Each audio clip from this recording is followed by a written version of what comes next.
When the Timespiral block was originally printed, mythic rarity wasn't actually a thing, and that leaves us with a very interesting question. What cards are going to be bumped up to the vaunted rank of mythic rare?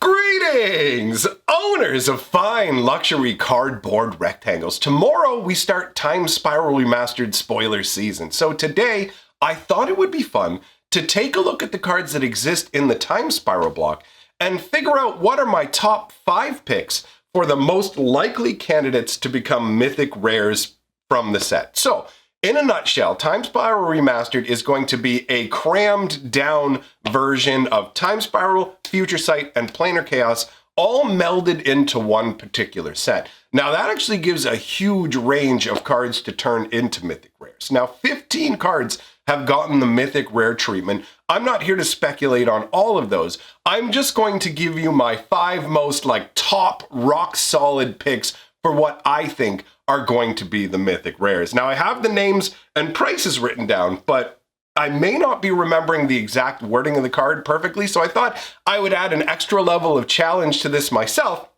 by trying to say what the cards do and talk about them without actually having the card images for me to look at. So, with no further ado, we're going to start out at number 5. Number 5 is a Chromas Memorial. This will be the biggest test of my memory. Number 5 is a Chromas Memorial. Now, this was originally printed in Future Sight, and it's a really cool concept as a card. This is a memorial to a Chroma. Now, a Chroma is a beefy angel with a crazy amount of abilities. So, what does a Chromas Memorial do? It is a 7 casting cost artifact that gives all of your creatures all of a Chroma's abilities. And I believe there's 7. So you get protection from black, protection from red, flying, first strike, trample, vigilance, and haste. I believe that is the full suite of abilities. You can take a look on the screen and let me know whether I've nailed it or not, but this card ticks many different boxes. First of all, it's a fun nod to a Chroma, but because it was from Future Sight, it's like an ancient crumbling statue of a Chroma, and no mercy no matter what. I believe that might actually be the flavor text even. I'm not 100% sure, but I think that it says that's the inscription on the statue. But either way, this is an incredibly powerful card that feels incredibly satisfying to play with, right? Like if you've never played with a Chromas Memorial, oh my God, does it feel good to put it down. If you have a bunch of creatures on the board, all of a sudden they have a whole new range of abilities. And if you put out new creatures, they're just ready to go with a whole, look at me, I can do everything. It's a pretty ridiculous card. And the cash value, every card we're going to talk about here is worth at least 50 Canadian and up. So part of what's factored in to my guesses about what's going to be made into Mythic is based on the current prices. Yes, the actual desirability of the card is a factor, but I've noticed that over time, Wizards will take cards that were printed before and upshift them to Mythic with no real other justification, it feels like, than the fact that it's moved up in value on the secondary market. So that has definitely informed my choices. The low end of the scale is going to be $50, and the high end of the scale is going to be $150 when we talk about these cards. And bear in mind, these are Canadian prices. So where you are, it may vary. There's lots of different ways to look up prices, but just wanted to give you a range of what we're talking about. So a Chromas Memorial is number 5. My number 4 pick is Damnation, and for a number of reasons. First of all, what is Damnation? Damnation is 2 black and 2, destroy all creatures in play, they can't be regenerated. Or destroy all creatures on the battlefield that can't be regenerated. I don't remember if it was printed before the wording changed, but the idea behind Damnation is it's supposed to be like a reversed Wrath of God. The same casting cost, but in black. They even reversed the artwork and made this kind of temporal black void, a black hole where everything is being destroyed. And in all honesty, Damnation is such a perfect name for a card of this nature. Now, when Damnation originally came out, it was a real attention grabber. It came from Planar Chaos, and Planar Chaos was the set that color shifted things. So it took cards that belonged in one color and went, let's put you over here. Now we've seen over time that black has actually moved more into the destroying all creature territory anyhow. So damnation doesn't actually feel like as big of a color shift nowadays. But you have to understand, damnation made a huge impact on us when it first came out. It was a very sought after card, a huge deal. And it's actually the only card from Planar Chaos that is on my top 5 reprint speculation list. Most of it is actually Future Sight. Future Sight comprises 60% of the list, with 1 slot being given over to Planar Chaos and 1 slot being given over to Timespiral. But Damnation screams, put me at Mythic Rare. It's got a really high secondary market value.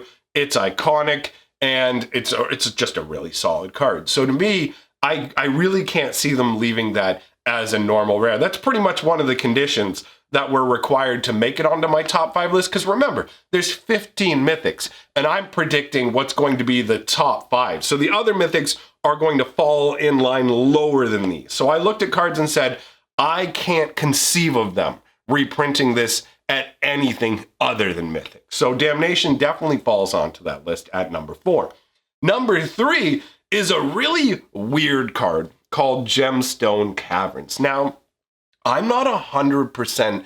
This is the one where I felt like maybe it doesn't belong on the list, but if it does belong on the list, it belongs right in the middle. I know that's kind of weird, but let's talk about what the card does first, and then I'll talk about why I think maybe it doesn't belong on the list. But anyways, Gemstone Caverns, very, very unique card. Honestly, it only really matters if you're going second in the game. So basically the rough wording, remember, I'm doing it from memory tricks here, but if your opponent is going first, then you get to put or I guess if you're just going second, the wording may be if you're not the person who's playing first, or you're the second player, whatever it is, I believe it's as long as you're not going first, then you can actually start with Gemstone Caverns in play from your starting hand. And if you do choose to start with it in play, it also has a counter on it. And as long as there's a counter on it, it might be a gemstone counter, it taps to add a mana of any color. So under normal circumstances, this is a land that just taps for a colorless. So if you're going first, this card isn't that hyped and exciting. But if you're going second, all of a sudden, you're not only not behind a land drop, but you actually have a land that's giving you access to every color right from the get-go. So on your first turn, you're going to be able to have 2 lands out and tap 1 for a mana of any color. Now that is incredibly potent, right? Like, this is a very valuable card. It's currently going for about $70, right? Which I will admit, the price tag on a bunch of the Timespiral stuff surprised me. There is a lot of cards that have cranked up in values in ways that I would not have conceived of. But Gemstone Caverns, while I was surprised at how high the price tag was, I wasn't surprised that it had a high price tag. In my head, I shifted everything lower. The number 1 card on the list I thought would be around the $70 range, but it turns out it's double. Anyhow, Gemstone Caverns is one of those cards where I don't know if Wizards wants to put more supply of it out there. It's an excellent choice in terms of it's a big flashy card. It's definitely made an impact on the game. In fact, it was one of the key cards in playing the broken Flash Hulk deck, which I did a whole video on it. If you've never heard of the Flash Hulk deck, essentially it was a turn 0 win where you could be going first, right? I haven't even had a turn, and I beat you during your first upkeep. So you're going first, you haven't even drawn your card, I'm like, pop, pop, pop, pop, pop. You lose. The game's over.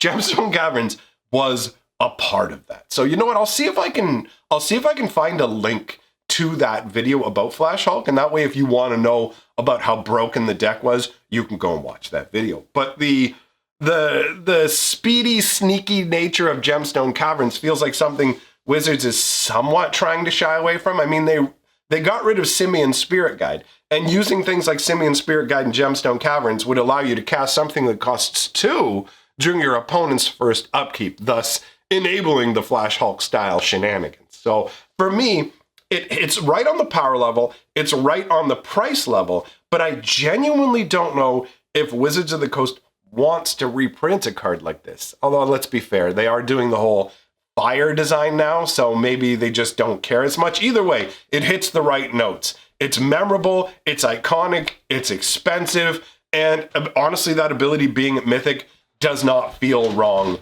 in the slightest. Now, number 2 on the list is an interesting choice, and that is Tarmogoyf. Okay, I guess I should have mentioned the Gemstone Caverns was the one card from Timespiral, since we're saying the sets they're from. So, the second card on the list, right below number 1, is Tarmogoyf, and I'm guessing most of you wouldn't really be surprised by that. Yes, we have seen Tarmogoyf printed multiple times. We've seen Tarmogoyf show up in every modern Masters, pretty much, where they're just like, okay, we need to put some big expensive cards people will chase in here. And they put Tarmogoyfs in, and the first modern Masters reprinting of Tarmogoyf actually pushed the price upwards. But between successive reprintings and the fact that Tarmogoyf is no longer the powerhouse king of the block the way he used to be, Tarmogoyf's value has slid down somewhat. I mean, it's still a huge heavy hitter.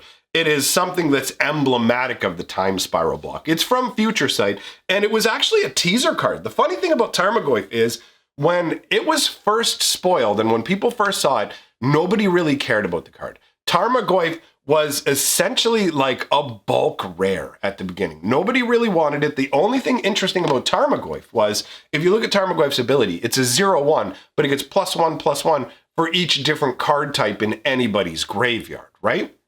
So you have this scenario where it didn't say Planeswalker on the original printing because Planeswalker cards hadn't actually been revealed. So it counted up the card types, mentioned the card types on the card, but had a question mark where the Planeswalker would be. And I really like teasers like that, where it's like an upcoming mechanic. We don't know because it's Future Sight. It's the perfect place to do it, right? So Goyf was actually interesting because it teased Planeswalkers, not because it actually turned out to be an insanely strong card where you could get so much value for your 2 mana. Now, you may be thinking, yo, I don't think they're going to reprint Goyf, but there is a fairly strong indicator, at least to me. We just got the Timespiral Remastered booster box packaging, and if you look at it, I'll put up on the screen, that really does have a very strong Tarmogoyf feel in the artwork, right? Like, to me, if I had to pick, if somebody showed me that artwork and was like, hey, bro, I need you to pick something from the Timespiral block that fits with this artwork, it would be instantly like Tarmogoyf. Like, there's no doubt in my mind that that's Tarmogoyf.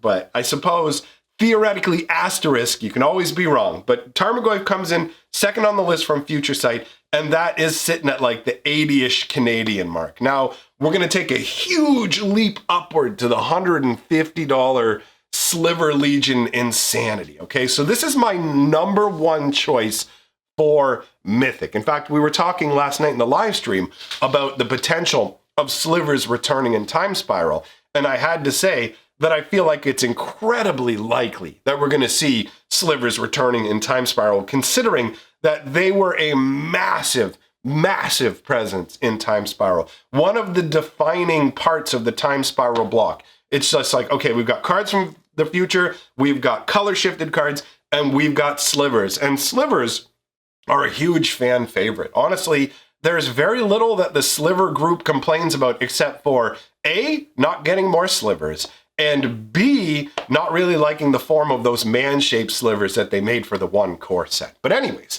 Sliver Legion is insane.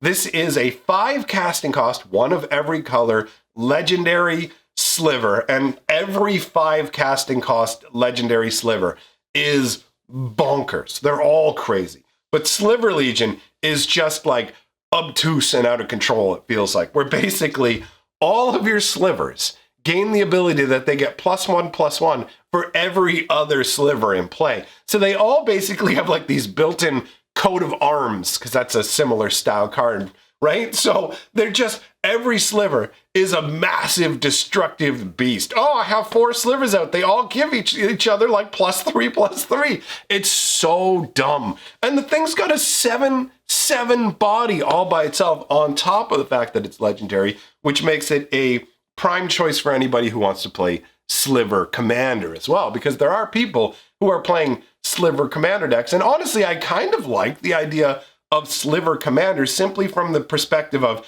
there's like the hive literally only has one of each type of sliver, making them all unique. And the flavor text for the Sliver Legion, if I'm not mistaken, referenced something about being at its core, there is like a brand new life and it's becoming like sentient and cognizant. Like slivers are kind of almost mindless hive creatures in a similar vein to ants, right? So you don't have like individual free thinking consciousness in the sliver collective. All the slivers are basically like subordinate to the sliver queen or whatever's in charge of their particular hive. How slivers are viewed has been somewhat muddied in terms of flavor and lore, right? But either way, this one comes across as this new sentient being that's got like in the artwork, it looks like there's a mass of slivers all around it. But the Sliver Legion itself is just like the core of it that draws the other slivers around it. It's a really weird, like, it gives me kind of an Akira vibe, or Akira for people. I don't know, some people get all uppity about pronunciation. I butcher pronunciation all the time like it's my duty. Okay, so that's my top 5. We've got number 5, a Chromas Memorial. Number 4, Damnation. Number 3, Gemstone Caverns. Number 2, Tarmogoyf. Number 1, Sliver Legion. Now, are there cards you disagree with on this list, or are there different cards from the set that you should be, like, that you think should be in the top 5? Let me know, or if you just want to speculate on other cards you think are good enough to make it into the Mythic category, but lower than these top 5 rank ones. Either way, I'm curious because this is wide open territory. Timespiral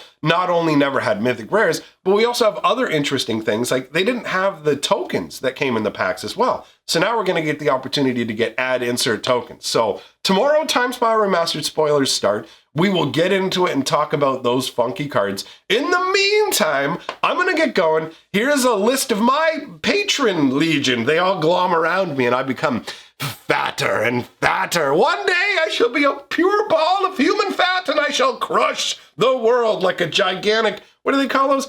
Katamari Damachi. Goodbye.